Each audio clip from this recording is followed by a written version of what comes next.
মানুষকে মরতে হবে, কুল্লু নাফসিন যায়িকাতুল মাউত।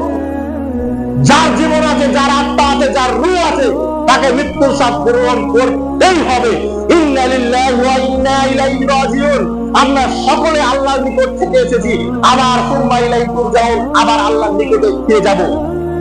প্রত্যেকটা জীবনকে, পোকা পাখি, জীব জন্তু, মানুষ, জিন, ইনসান, যত যার জীবন আছে তাকে মৃত্যুর স্বাদ গ্রহণ করতে হবে, তাকেই মৃত্যু গ্রহণ করতে হবে, মরতে হবে।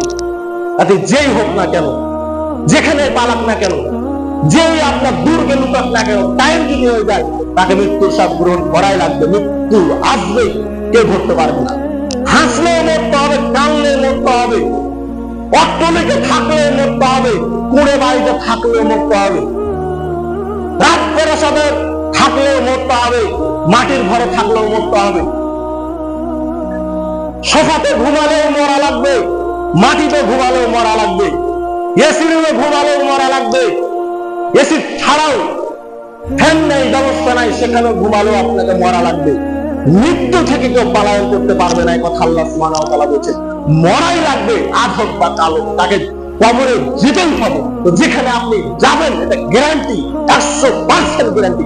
সেখানকার আপনার প্রস্তুতি করবে, সেখানকার আপনার দায়িত্ব কর্তব্য কই।